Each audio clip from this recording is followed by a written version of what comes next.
రెడ్డి గారు జూపుడి గారు దానికి సమాధానం చెప్పాలి. మరి ఆయన వెర్షన్ ఏంటో తీసుకుందాం. జూపుడి గారు సార్ వినిపిస్తుందా? వినపడుతుందండి, నాకు వినపడుతుందండి. ఓకే. జూపుడి గారు ఏంటి మిథున్ రెడ్డి గారిని ఈడీ పిలుస్తున్నదట. విజయసాయి రెడ్డి గారు ముందు రోజు మరుసటి రోజు ఆయన తాతయ్య గారు మనవడు గారు ఇద్దరు లోపలికి పోతారని చెప్పి దీపక్ రెడ్డి గారు సెటైర్లు వేస్తున్నారు. అంటే ఇప్పుడు దాకా నాకేదో టెక్నికల్ ప్రాబ్లం ఉంది. అవును సార్, అందుకనే మీకు సింపుల్ గా చెప్పేశాను. తాతయ్య మనవడు ఇద్దరు అయితే లోపలికి వెళ్ళిపోతారట. ఆయన పక్క ఆధారాలు కూడా ఏవో లిస్ట్ అంతా మొత్తం చదివారు. ఓ 10 నిమిషాల సేపు మొత్తం పక్కా ప్రూఫ్స్ ఉన్నాయి. దీనికి ఎవరన్నా సమాధానం చెప్పగలరా, దీనికి ఎవరన్నా డిబేట్కి రాగలరా, వాళ్ళని అయితే ఎవరో ఆపలేరు అని చెప్తున్నారు ఆయన. పాపం వాళ్ళు బాగానే ఎప్పటి నుంచో ఆశ పడతా ఉన్నారు. ఆశకి తగ్గట్టుగా ఈడీ వీళ్ళని కాల్ఫర్ చేసినట్లుంది. ఓకే. తాతయ్య మనవడు ఎవరు? వర్మ గారు తాతయ్య ఎవరు, మనవడు ఎవరు? తాతయ్య విజయసాయి రెడ్డి గారట, మనవడు మిథున్ రెడ్డి గారట. ఓహో, అన్న తమ్ముడు పోయింది, తాత మనవడు దాకా వచ్చింది వరుస. అయితే దీపక్ రెడ్డి గారిని మనం ముఖ్యమంత్రి గారికి ఏమవుతాడు మనం చూడాలి. మన మనవడు అవుతాడా, లేకపోతే ముని మనవడు అవుతాడా, లేకపోతే ఇది అవుతాడు. సెటైరికల్ గా మాట్లాడడం కోసం ఇది కాదు కానీ, అవును అంటే it's very very serious I think ఈ ఇష్యూ అనుకుంటాను. అవునండి, అవును. ముందుగా ప్యానెల్లో ఉన్నటువంటి వాళ్ళందరికి కూడా good evening sir. Very good evening. Deepak Reddy గారికి, తర్వాత మా గాజన్నకి, తర్వాత పురుషోత్తమ రెడ్డి గారికి, మీకు ప్రేక్షకులందరికి కూడా నమస్తే. ఇప్పుడు ఈడీ పిలిచింది అనుకుందాం, what is going to happen? Inside ఏదో ఉంది, సంథింగ్ ఏదో ఉంది అని విజయసాయి రెడ్డి గారు ఏవో లీక్స్ ఇచ్చారు, ఆయన అప్రూవ్డ్ గా మాడిపోయారు, చాలా చెప్పేశారు, అందుకనే పిలుస్తున్నారు అని. అంటే అది వీళ్ళు తెలుగుదేశం వాళ్ళు అనుకుంటున్నారేమో కానీ, ఇది వాళ్ళ ఆశకి తగ్గట్టుగా వాళ్ళు అనుకున్న దానికి తగ్గట్టుగా జరుగుతుందేమోనని.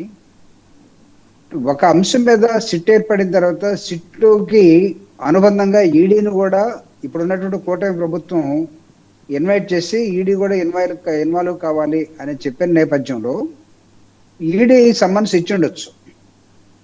ఏముంది, ఇంతకుముందు సిట్టు ముందుకు వెళ్ళారు, ఇద్దరు కూడా వెళ్ళొచ్చిన వాళ్ళే. మిథున్ రెడ్డి గారు కానీ విజయసాయి రెడ్డి గారు కూడా ఇద్దరు కూడా సిట్టు దగ్గరికి వెళ్ళొచ్చారు. వెళ్ళొచ్చిన తర్వాత మిథున్ రెడ్డి గారిని కొంతకాలం జైల్లో పెట్టారు, తర్వాత బెయిల్ మీద ఉన్నాడు. ఇప్పుడు ఈడీ పిలుస్తుంది, అదే అంశం కదా అనేది. ఎంత అడిగినా సిట్ అడిగినా 1-2 క్వశ్చన్స్లో మళ్ళీ ఈడీ అడగచ్చు. దానిలో అంత అత్యాసపడాల్సిన అవసరం ఏముంది, అంత ఉత్సాహపడాల్సిన అవసరం ఉంది? సంక్రాంతి అయిపోయిన తర్వాత మళ్ళీ వచ్చినట్టుగా వాడు మొఖాల్లో వెలుగులేంటి?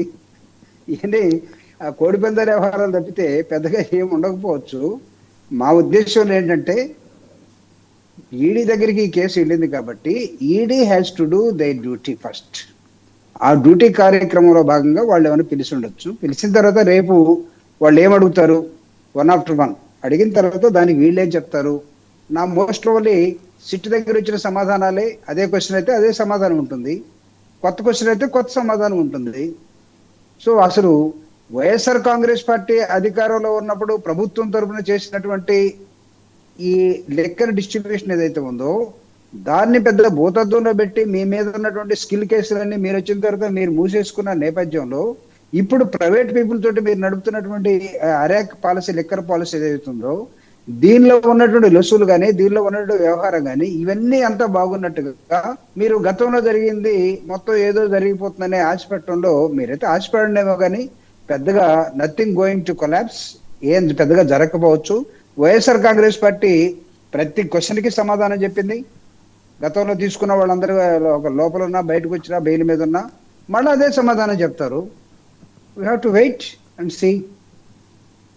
ఓకే, పురుషోత్తమ రెడ్డి గారు. నమస్తే, చెప్పండి. నమస్తే అండి. ఇదేండి పార్టీల వెర్షను. సో దీని మీద మీ రిపోర్ట్ ఏంటి, మీ అనాలిసిస్ ఏంటి, మీరు అబ్జర్వ్ చేసింది ఏంటి? ఇన్ని రోజులు పెట్టి లెక్కర్ స్కామ్ నుంచి 2019 నుంచి 24 ఇప్పటి వరకు, 2014 నుంచి 19 వరకు. వర్మ గారు అందరికీ నమస్కారం. బేసిక్గా వెంకటేశ్వరరావు గారు చెప్పిన అభిప్రాయంతో కొంత ఏకీభవిస్తూ, సిట్టుల పైన విచారణల పైన ఎందుకు క్రమేణా విశ్వాసం కోల్పోతుందంటే, 14 నుంచి 19 వరకు తెలుగుదేశం పార్టీ అధికారంలో ఉంది. జగన్మోహన్ రెడ్డి గారి ప్రభుత్వం వచ్చిన వెంటనే దానిపైన విచారణ, మద్యం పైనే.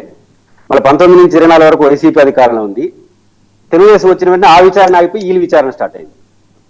మళ్ళీ 29లో జగన్ గారు వచ్చారనుకోండి, ఈ విచారణ ఆగిపోయి ఈ విచారణ స్టార్ట్ అవుతుంది. ఎట్లా విశ్వాసం వస్తుంది వ్యవస్థల పైన? ఏదో క్లోజ్ కావాలి కదా. అన్ని ప్రభుత్వాలే సిట్లని వైసీపీ కార్యకర్తలతోనో, తెలుగుదేశం కార్యకర్తలతోనో, జనసేన కార్యకర్తలు ఏర్పాటు చేసిన వ్యవస్థలు అయితే కాదు కదా.